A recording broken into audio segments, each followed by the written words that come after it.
નમસ્તે વિદ્યાર્થી મિત્રો, આજે આપણે ધોરણ 8 વિષય સામાજિક વિજ્ઞાન યુનિટ નંબર 8 લોકશાહી દેશમાં સંસદની ભૂમિકા.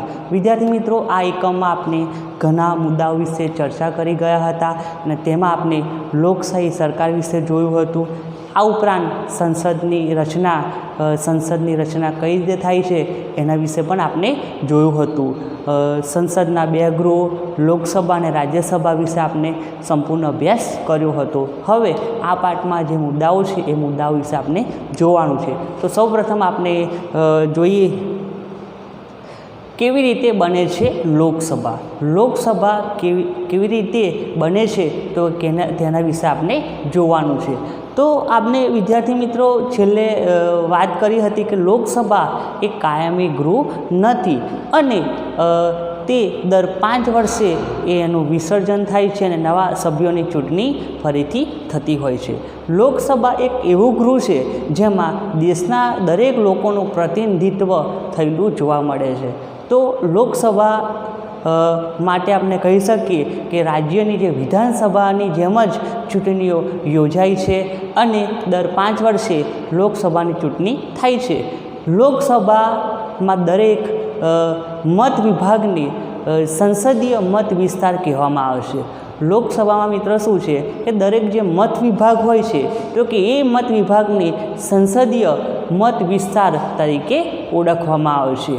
જે મત વિસ્તારમાંથી જે ઉમેદવારને વધારે મત મળે છે તેને ચૂંટાયેલા ઉમેદવાર તરીકે જાહેર કરવામાં આવશે. મિત્રમાં શું છે તો કે જે મત વિસ્તારમાંથી જે તે ઉમેદવાર પોતે ઊભા રહે છે અને ચૂંટણીમાં લોકો એમને પ્રત્યક્ષ ગુપ્ત મતદાન પદ્ધતિ દ્વારા એમને પસંદ કરે છે મતદાન કરીને અને એ ઉમેદવારો ચૂંટાય છે.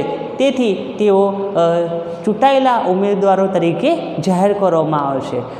ચૂંટાયેલા ઉમેદવારોને સંસદ સભ્ય MP તરીકે ઓળખવામાં આવે છે. મિત્રો ખાસ યાદ રાખજો કે જે લોકસભાના ચૂંટાયેલા જે ઉમેદવારો હોય છે તો કે એ ચૂંટાયેલા ઉમેદવારોને સંસદ સભ્ય MP તરીકે ઓળખવામાં આવે છે. આ બધા સાંસદો મળીને લોકસભાની રચના થાય છે. મિત્રો ખાસ કરીને જુદા જુદા રાજ્યોમાંથી સાંસદો પસંદ કરવામાં આવે છે, ચૂંટવામાં આવે છે અને એ સાંસદો મળીને લગભગ 545 જે બેઠકો છે આપણા ભારતમાં લોકસભાની તો કે એ બધા સાંસદો બનીને લોકસભાની રચના થાય છે. સમગ્ર દેશમાંથી ચૂંટાયેલા પ્રતિનિધિઓથી લોકસભાની રચના થાય છે. આગળ આપણે વાત કરી કે સમગ્ર દેશમાંથી જે ચૂંટાયેલા પ્રતિનિધિઓ હોય છે તો કે તેમાંથી તેમની લોકસભાની રચના થતી હોય છે. આ ઉપરાંત લોકસભામાં બેઠકોનું સંચાલન કરવા માટે લોકસભાના જે સભ્યો છે તો કે દરેક જે સભ્યો બેઠકોનું સંચાલન કરવા માટે લોકસભાના સભ્યોમાંથી પોતાનામાંથી એ અધ્યક્ષ એટલે કે સ્પીકર અને બીજા ઉપાધ્યક્ષ એટલે કે ડેપ્યુટી સ્પીકરની ચૂંટણી કરવામાં આવે છે અને એમને પસંદ કરવામાં આવે છે. લોકસભાના સરળ સંચાલન માટે બેઠકોનું સંચાલન કરવા માટે લોકસભાના સભ્યોમાંથી પોતાનામાંથી અધ્યક્ષ સ્પીકર અને ઉપાધ્યક્ષ એટલે કે ડેપ્યુટી સ્પીકરની પસંદગી કરવામાં આવે છે. અને આ રીતે લોકસભામાં વિવિધ પ્રકારના કાયદાઓ પર ચર્ચા વિચારણા કરવામાં આવે છે. સરકારની નીતિઓ વિશે જાણ કરવામાં આવે છે. દરેક રાજ્યના જે પ્રતિનિધિઓ છે તો કે પોતાના પ્રદેશોમાંથી જે પ્રશ્નો હોય એ વગેરે લોકસભામાં રજૂ કરવામાં આવે છે. સાથે સાથે નવા કાયદાઓમાં શું કહેવાય રચના થાય છે. જૂના કાયદાઓને રદ કરવામાં આવે છે, બરાબર, અને કાયદાઓમાં ફેરફાર પણ કરવામાં આવે છે. તો આ રીતે લોકસભાની રચના આપણા દેશમાં થયેલી જોવા મળે છે. હવે આગળ આપણે નવો મુદ્દો જોવાનો છે કેવી રીતે બને છે રાજ્યસભા. રાજ્યસભા વિશે આપણે જોવાનું છે. તો કે રાજ્યસભાના સભ્યોની ચૂંટણી જુદા જુદા રાજ્યોની જે વિધાનસભાઓના ચૂંટાયેલા સભ્યો દ્વારા થાય છે. રાજ્યસભાના સભ્યોની ચૂંટણી કોણ કરે છે તો કે રાજ્યસભાના સભ્યોની ચૂંટણી જુદા જુદા રાજ્યોની જે વિધાનસભાના ચૂંટાયેલા જે સભ્યો છે તો કે એ ચૂંટાયેલા સભ્યો રાજ્યસભાના સભ્યો જે સભાના સભ્યો છે એમને પસંદ કરે છે. આ ઉપરાંત આપણે જોઈએ તો કે રાજ્યસભાના સભ્યોની કુલ સંખ્યા આપણે છેલ્લે જોયું હતું 250 નક્કી કરવામાં આવી છે, બરાબર. 250 બેઠકો રાજ્યસભાના સભ્યોની આપણા દેશમાં જોવા મળે છે. તેમાં આપણે જોયું હતું કે 238 જે સભ્યો છે તો કે એમની ચૂંટણી મતદાન કરીને પસંદ કરવામાં આવે છે. 238 સભ્યોની શું થાય છે? ચૂંટણી કરવામાં આવશે. અને બાકી રહેલા રાજ્યસભાના 12 સભ્યો જે છે તો કે એમની નિમણૂક રાષ્ટ્રપતિ કરે છે અને અલગ અલગ ક્ષેત્રોમાંથી એ 12 સભ્યોની પસંદગી રાષ્ટ્રપતિ દ્વારા રાજ્યસભામાં કરવામાં આવે છે. રાજ્યસભા એ કાયમી ગૃહ છે. મિત્રો, આપણે જોયું હતું કે રાજ્યસભા કેવું ગૃહ છે? કાયમી ગૃહ છે. તેનું સંપૂર્ણ વિસર્જન થતું નથી, સંપૂર્ણ વિસર્જન કરવામાં આવતું નથી. કારણ કે દર 2 વર્ષે એના 1/3 એટલે ત્રીજા ભાગના જે સભ્યો નિવૃત્ત થાય છે અને તેટલા જ સભ્યોની ચૂંટણી કરવામાં આવે છે. એમને પસંદ કરીને નવા સભ્યોની ઉમેરો થાય છે. એટલે કહેવાનો મતલબ કે રાજ્યસભાનું સંપૂર્ણ વિસર્જન થતું નથી. દર 2 વર્ષે એના 1/3 ત્રીજા ભાગના જે સભ્યો છે તો કે તેટલા સભ્યોને નિવૃત્ત થાય છે અને બીજા સભ્યોની ચૂંટણી કરવામાં આવે છે.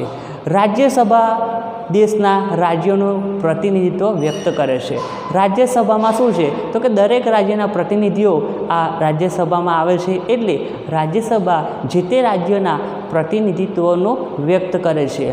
રાજ્યસભામાં જે તે ખરડો રજૂ થઈ શકે છે અને કોઈ પણ ખરડાને કાયદાના રૂપમાં લાગુ કરતા પહેલાં રાજ્યસભાની મંજૂરી જરૂર છે. મિત્રો, રાજ્યસભા મહત્ત્વનું ગૃહ છે કારણ કે કોઈપણ ખરડો, કોઈપણ કાયદો બનાવવો હોય તો કોઈપણ ખરડો એ રાજ્યસભામાં રજૂ થાય છે અને ખરડાને કાયદાના રૂપમાં જ્યારે પણ લાગુ કરવું હોય ત્યારે રાજ્યસભાની મંજૂરી જરૂરી છે.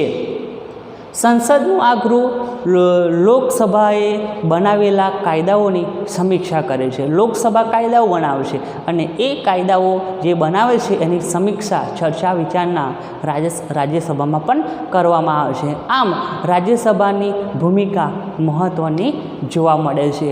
આ ઉપરાંત આપણે મિત્રો ખાસ જોયું હતું કે લોકસભા એ નીચલું ગૃહ છે, જ્યારે રાજ્યસભા કેવું ગૃહ જોવા મળે છે? ઉપલું ગૃહ. રાજ્યસભાનું સંચાલન કરનાર જે છે એમને સભાપતિ કહેવામાં આવે છે. રાજ્યસભાના સરળ સંચાલન માટે એનું સંચાલન કરનાર જે વ્યક્તિ છે એમને સભાપતિ એવા નામથી ઓળખવામાં આવે છે. અને હોદ્દાની રૂએ ઉપરાષ્ટ્રપતિ રાજ્યસભાના સભાપતિ ચેરમેન બને છે, બરાબર. રાજ્યસભાના સભાપતિ તરીકે કોની પસંદગી કરવામાં આવે છે? ઉપરાષ્ટ્રપતિ એટલે કે ચેરમેન. એમને ખાસ કરીને રાજ્યસભાના સભાપતિ તરીકે ચેરમેનની પસંદગી થાય છે. મિત્રો, આગળ આપણે જોયું હતું કે ખરડો કાયદો ક્યારે બને છે તો કે સંસદના બંને ગૃહો, લોકસભા અને રાજ્યસભામાં, એટલે સંસદના બંને ગૃહોમાં એ ખરડો પસાર કરવામાં આવે છે. એના પર ચર્ચા વિચારણાઓ થાય છે અને અંતે રાષ્ટ્રપતિ પાસે એ ખરડો આવે છે અને રાષ્ટ્રપતિ જો એના પર સહી કરે તો જ એ ખરડો કાયદો બને છે. એટલે ખરડો કાયદો ક્યારે બને છે તો કે સંસદના જે ગૃહોમાં એ ખરડો પસાર કરવામાં આવે છે અને એના પર રાષ્ટ્રપતિ જો સહી કરે ત્યારે જ એ ખરડો કાયદો બને છે. હવે વિદ્યાર્થી મિત્રો, અહીંયા આપણે લોકસભા અને રાજ્યસભા કેવી રીતે બને છે એના વિશે આપણે પરિચય મેળવ્યો. હવે આગળ આપણે નવો મુદ્દો જોવાનો છે, સંસદના પ્રશ્નોત્તરીનો સમય. મિત્રો, સંસદના 2 ગૃહો છે, લોકસભા અને રાજ્યસભા. તો કે એમાં વિવિધ વિષયો પર, વિવિધ કાયદાઓ પર પ્રશ્નોત્તરી, ચર્ચા વિચારણા થાય છે. લોકસભાના સભ્યો જે તે મંત્રીઓને વિવિધ એમના જે કાર્યો છે, વિવિધ વિષયો પર ચર્ચા વિચારણા ચાલતી હોય છે. દરેક લોકો પોતાના જે ભાવો છે, બરાબર, સરકારની નીતિઓને ટીકા પણ થતી હોય, નિયંત્રણ પણ રાખવામાં આવતું હોય છે. તો કે સંસદના પ્રશ્નોત્તરીનો સમય વખતે કઈ રીતે એમની કાર્યવાહી છે એના વિશે આપણે જોઈએ. જ્યારે સંસદનું સત્ર ચાલતું હોય ત્યારે સૌથી પહેલાં પ્રશ્નોત્તરી માટે સમય નક્કી કરવામાં આવે છે. સંસદનું સત્ર જ્યારે ચાલુ થાય ત્યારે એની પ્રશ્નોત્તરીનો સમય પણ સંસદના સત્રમાં નક્કી કરવામાં આવે છે, જેના માધ્યમથી સંસદ સભ્ય જે સરકારના કામકાજ વિશે જાણકારી પ્રાપ્ત કરે છે. સંસદ સભ્યો જે છે બરાબર, એ સંસદ સભ્યો સરકારની કયા સ્વરૂપની કામગીરી ચાલી રહી છે તે સરકારની કામગીરી વિશે એ પોતે ખાસ માહિતી પણ મેળવી શકે છે. તેના થકી આપણે જોઈએ તો કે સંસદને કારોબારી પર નિયંત્રણ રાખવામાં આવ્યું છે બરાબર. સંસદ એ કારોબારી જે સભ્યો છે એના પર શું રાખે છે? નિયંત્રણ. કારણ કે એની સંપૂર્ણ નીતિઓ વિશે પોતે જાણકારી મેળવીને એના પર ખાસ નિયંત્રણ રાખે છે. આ ઉપરાંત જોઈએ ત્યાં થકી સંસદ કારોબારી નિયંત્રણમાં રાખે છે અને પ્રશ્નોના માધ્યમથી સરકારની તેની ખામીઓ પ્રત્યે ધ્યાન દોરે છે. વિદ્યાર્થી મિત્રો, આ સરકારને પોતાની કઈ ખામીઓ કામકાજમાં રહી ગયેલી છે તો કે એ ખામીઓ પ્રત્યે પોતે ધ્યાન પણ દોરી શકે છે.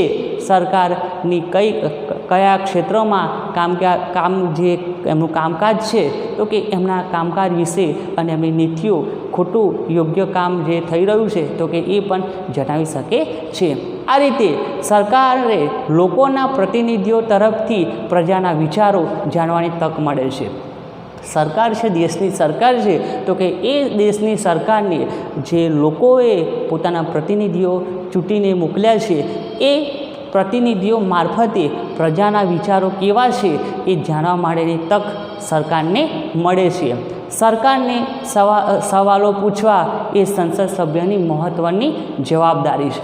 મિત્રો, જે દેશની સરકાર છે તો કે એ સરકારની વિવિધ પ્રકારના પ્રશ્નોત્તરી દ્વારા પ્રશ્નો પૂછવા એ સંસદ સભ્યોની મહત્ત્વની જવાબદારી જોવા મળે છે. સંસદ સભ્યો સરકારને વિવિધ મુદ્દાઓ પર ચર્ચા વિચારના પ્રશ્નોત્તરી પણ પૂછી શકે છે. લોકશાહીમાં સારા વહીવટ માટે વિરોધ પક્ષ પણ સૌથી મોટી અને મહત્ત્વની રચનાત્મક ભૂમિકા ભજવે છે. વિરોધ પક્ષ જે છે બરાબર, એ વિરોધ પક્ષ પણ સંસદમાં એક મહત્ત્વની કામગીરી અને લોકશાહીમાં અગત્યની ભૂમિકા ભજવે છે. એ જે તે વિરોધ પક્ષ છે એ સરકારની નીતિઓ અને એમના કાર્યક્રમોની ખામીઓ પ્રજા સમક્ષ લાવે છે. વિરોધ પક્ષ મુખ્ય શું કરે છે તો કે સરકારની જે ખામીઓ છે બરાબર, જેમના કાર્યક્રમો છે એ સંપૂર્ણ માહિતી લોકો સમક્ષ લાવે છે, જેથી કરીને લોકશાહી દેશમાં સરકારની જે ખોટી નીતિઓ છે બરાબર, સરકારના અયોગ્ય કાર્યો છે તેના વિશે લોકોને પણ જાણ થાય છે. તો આ રીતે આ વિરોધ પક્ષની ભૂમિકા પણ મહત્ત્વની લોકશાહી દેશમાં જોવા મળે છે.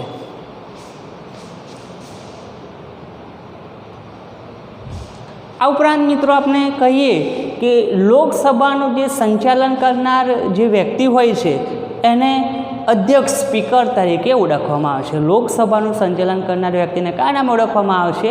અધ્યક્ષ અથવા સ્પીકર, જે લોકસભાનું સંચાલન કરે છે. આ ઉપરાંત રાષ્ટ્રપતિ જે છે એ સંસદના અંગભૂત ભાગ ગણાય છે. રાષ્ટ્રપતિ જે છે તો કે સંસદમાં એક મુખ્ય કેન્દ્રીય ભાગ ભજવે છે. સંસદના બંને ગૃહોએ પસાર કરેલો જે ખરડો છે તેના પર સહી થાય ત્યારે જ, એટલે કે રાષ્ટ્રપતિની સહી થયા પછી એ ખરડો કાયદો બને છે. ખરડો કાયદો ક્યારે બને છે તો એ પ્રશ્નના જવાબ આપણે કહી શકીએ કે સંસદના બંને ગૃહો લોકસભા અને રાજ્યસભાએ પસાર કરેલા ખરડા પર રાષ્ટ્રપતિ સહી કરે તો જ એ ખરડો કાયદો બને છે. આ ઉપરાંત જે સંસદની બેઠકો બોલાવવાની અને સત્ર સમાપ્તિની જાહેરાત કરવાની આ સત્તા રાષ્ટ્રપતિ ધરાવે છે. રાષ્ટ્રપતિ પાસે આ સત્તા છે કે સંસદની બેઠકો બોલાવવાની અને સત્ર સમાપ્તિની જાહેરાત કરવાની સત્તા રાષ્ટ્રપતિ ધરાવે છે. તો વિદ્યાર્થી મિત્રો, અહીંયા આપને ખાસ કરીને સંસદના જે પ્રશ્નોત્તરીનો સમય એના વિશે જોયું કે સંસદમાં વિવિધ મુદ્દાઓ પર, વિવિધ વિષયો પર ચર્ચા વિચારણા થાય છે, પ્રશ્નોત્તરી થાય છે. સરકારની નીતિઓ વિશે, સરકારે બનાવેલા જે કાર્યક્રમો છે એના પર ચર્ચા થાય છે. સરકારની ખોટી નીતિઓની ટીકા પણ થતી જોવા મળે છે. જે વિરોધ પક્ષ છે તો કે વિરોધ પક્ષ પણ સરકારની નીતિઓ અને એમના જે ખોટી બાબતો છે તો કે લોકો સમક્ષ લાવે છે. તો પ્રશ્નોત્તરી વેળાએ દરેક સંસદ સભ્યો પોતપોતાના પ્રશ્નો વગેરે પૂછી શકે છે અને પોતાના ઉત્તર પણ મેળવી શકે છે. તો અહીંયા મિત્રો આપણે ખાસ કરીને સંસદના પ્રશ્નોત્તરી વિશે આપણે ખાસ જોયું. હવે આપણે આ એકમમાં કેટલાક વિચારપ્રેરક પ્રશ્નો પૂછેલા છે તો કે એ વિચારપ્રેરક પ્રશ્નો વિશે આપણે ચર્ચા કરવાની છે. મિત્રો વિચારપ્રેરક પ્રશ્નમાં આપણે સૌપ્રથમ જોવાનું છે સંસદના 2 ગૃહો કયા કયા છે. તો સંસદના 2 ગૃહો છે લોકસભા અને રાજ્યસભા. હવે આપણે જોવાનું છે લોકસભાના કાર્યો જણાવો. લોકસભા કયા કયા કાર્યો કરે છે તો એના વિશે આપણે જોતા જોઈએ. લોકસભા સંઘ યાદી અને સંયુક્ત યાદીના વિષયો પર કાયદા ઘડે છે. લોકસભા સંઘ યાદી અને સંયુક્ત યાદી જે છે તો કે એના પર કાયદા પોતે ઘડે છે. એ પોતે અંદાજપત્ર બજેટ જે છે તો કે એ સહિત બધા જે નાણાકીય અને બિનજરૂરી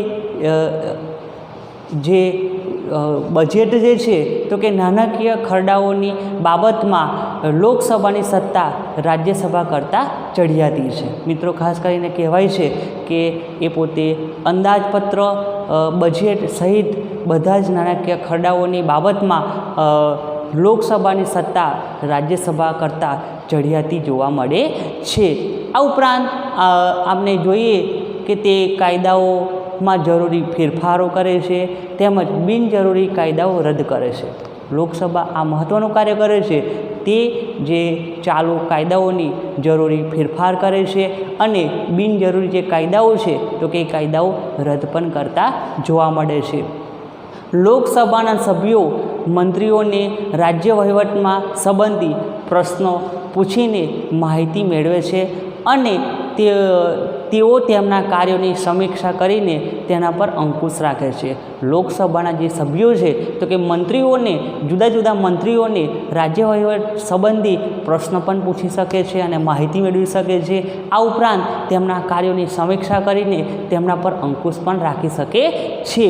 લોકસભા એ દેશના વિવિધ પ્રશ્નો વિશે ચર્ચા કરે છે અને એ પ્રશ્નો પ્રત્યે સરકારનું ધ્યાન દોરે છે. દેશના વિવિધ પ્રકારના પ્રશ્નો છે એના પર ચર્ચા વિચારણા કરે છે અને એના પ્રશ્નો પ્રત્યે એ પોતે ધ્યાન પણ દોરતા જોવા મળે છે. આમ લોકસભા આગળ ઘણા કાર્યો કરતી જોવા મળે છે. લોકસભામાં આપણે જોઈએ તે મંત્રીઓ એટલે કે પ્રધાનો પાસેથી પ્રજાના પ્રશ્નો ઉકેલવાની ખાતરી મેળવે છે અને મંત્રીઓને લોકસભામાં જે ખાતરી આપી હોય તેના અમલ કરવો પડે છે. એટલે લોકસભામાં આપણે ખાસ જોઈએ કે જે મંત્રીઓ છે તો કે મંત્રીઓ પાસે પ્રજાના જે પ્રશ્નો છે એ ઉકેલવાની સોલ્યુશન કરવાની ખાતરી મેળવે છે અને મંત્રીઓને એ લોકસભામાં જે ખાતરીઓ આપી હોય તેનો અમલ પણ કરવો પડે છે. કેન્દ્રનું જે મંત્રીમંડળ એ લોકસભાને જવાબદાર છે અને મંત્રીમંડળની કામગીરી લોકસભાના સભ્યોને સંતોષ ન હોય તેવી હોય તો મંત્રીમંડળ વિરુદ્ધ અવિશ્વાસની દરખાસ્ત પસાર કરી શકે છે અને મંત્રીઓને રાજીનામા પણ આપવા પડે છે. લોકસભાની મંજૂરી વિના સરકાર ₹1નો પણ ખર્ચ કરી શકતી નથી અને કરવેરા પણ નાખી શકતી નથી. એટલે ખાસ મહત્ત્વની બાબત છે કે લોકસભાની જો મંજૂરી વિના હોય તો સરકાર ₹1નો પણ ખર્ચ કરી શકતી નથી અને કરવેરા પણ નાખી શકતી નથી. હવે આપણે બીજો પ્રશ્ન જોવાનો છે પ્રધાનમંત્રી શું કાર્ય કરે છે. તો એમના કાર્ય વિશે આપણે જોઈએ તો કે પ્રધાનમંત્રી જેમને વડાપ્રધાન તરીકે ઓળખવામાં આવે છે એ રાષ્ટ્રપતિના આમંત્રણથી પ્રધાનમંડળ રચે છે. તેઓ દરેક પ્રધાનને એક કે વધારે ખાતાઓની સોંપણી કરે છે અને એ નીતિ અનુસાર કાર્ય કરવા માટે તે દરેક પ્રધાનને માર્ગદર્શન પણ આપતા જોવા મળે છે. આ ઉપરાંત આપણે જોઈએ તો કે એ એક કે વધારે ખાતા પોતાની પાસે પણ રાખે છે. તેઓ પ્રધાનોને પદભ્રષ્ટ કરવાનો, તેમના ખાતા બદલવાનો અને સમગ્ર પ્રધાનમંડળની પુનર્રચના કરવાનો અધિકાર પણ ધરાવે છે. પ્રધાનમંત્રી વડાપ્રધાન દેશની કારોબારીના વડા છે. તેઓ દેશની આંતરિક નીતિ અને વિદેશ નીતિ ઘડે છે. એ અનુસાર કાર્ય કરવા માટે તે દરેક પ્રધાનોને માર્ગદર્શન પણ આપે છે. પ્રધાનમંત્રી વડાપ્રધાન જે છે એ મંડળની બેઠકોનું અધ્યક્ષસ્થાન સંભાળે છે. તેમની અગત્યની બાબતો અંગે પ્રધાનો સાથે ચર્ચા વિચારણા અને નિર્ણયો પણ કરતા જોવા મળે છે. તે લોકસભામાં સરકારની નીતિઓની જાહેરાત કરે છે અને એ વિશેના ખુલાસા પણ પોતે આપે છે. વડાપ્રધાન, પ્રધાનમંડળ અને રાષ્ટ્રપતિ વચ્ચે કડીરૂપ મહત્ત્વની બાબત છે અને પ્રધાનમંડળની બેઠકોમાં થયેલા ઠરાવો વિશે, દેશની સમગ્ર પરિસ્થિતિ વિશે તેમજ કેન્દ્ર સરકારના સમગ્ર વહીવટ વિશે જે પ્રધાનમંત્રી છે, વડાપ્રધાન એ રાષ્ટ્રપતિને વાકેફ રાખે છે. મિત્રો, અહીંયા આપણે પ્રધાનમંત્રી વિના કાર્ય વિશે જોયું. હવે છેલ્લું આપણે જોવાનું છે રાજ્યસભાનું સંપૂર્ણ વિસર્જન શાથી થતું નથી. તો એનું કારણ એ જ છે કે દર 2 વર્ષે રાજ્યસભાના જે સભ્યોની સંખ્યાના 1/3 ભાગના જે સભ્યો છે એ નિવૃત્ત થાય છે અને તેટલા જ બીજા નવા સભ્યો ચૂંટાય છે. આમ રાજ્યસભાનું ક્યારેય વિસર્જન થતું નથી. તો વિદ્યાર્થી મિત્રો, આ એકમના આપણે જે મુદ્દાઓ વિશે જોયું એના વિશે આપણે ફરી એક વખત યાદ કરી લઈએ. સૌપ્રથમ કેવી રીતે બને છે લોકસભા વિશે જોયું કે લોકસભાના દરેક મત વિસ્તારને સંસદીય મત વિસ્તાર તરીકે ઓળખવામાં આવે છે. ચૂંટાયેલા જે સભ્યો છે, સંસદ સભ્યોને આપણે MP તરીકે ઓળખીએ છીએ. લોકસભાનું સંચાલન કરનાર અધ્યક્ષ સ્પીકર અને ઉપાધ્યક્ષ ડેપ્યુટી સ્પીકર તરીકે ઓળખવામાં આવે છે. કેવી રીતે બને છે રાજ્યસભા એના વિશે આપણે જોયું કે રાજ્યસભાની કુલ સભ્ય સંખ્યા 250 છે અને એમાં 238ની ચૂંટણી થાય છે. 12 સભ્યોની પસંદગી રાષ્ટ્રપતિ પોતે અલગ અલગ ક્ષેત્રમાંથી કરે છે.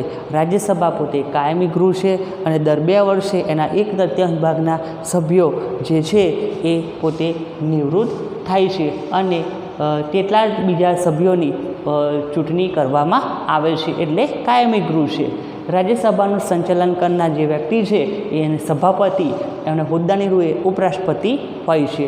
અને આગળ આપણે સંસદના પ્રશ્નોત્તરીના સમયે આપણે જોયું કે લોકસભાનું સંચાલન કરનાર અધ્યક્ષ સ્પીકર, આ ઉપરાંત સંસદના બંને ગૃહોએ પસાર કરેલા ખરડા પર જો રાષ્ટ્રપતિ સહી કરે ત્યારે જ એ ખરડો કાયદો બને છે. તો વિદ્યાર્થી મિત્રો, આ એકમના સમગ્ર મુદ્દાઓ વિશે આપણે ચર્ચા પૂર્ણ કરી. તમને દરેક મુદ્દાઓ વિશે આપણે યોગ્ય અભ્યાસ અને સમજણ પડી હશે. મને શાંતિથી સાંભળ્યો એ બદલ તમારો ખૂબ ખૂબ આભાર. Thank you.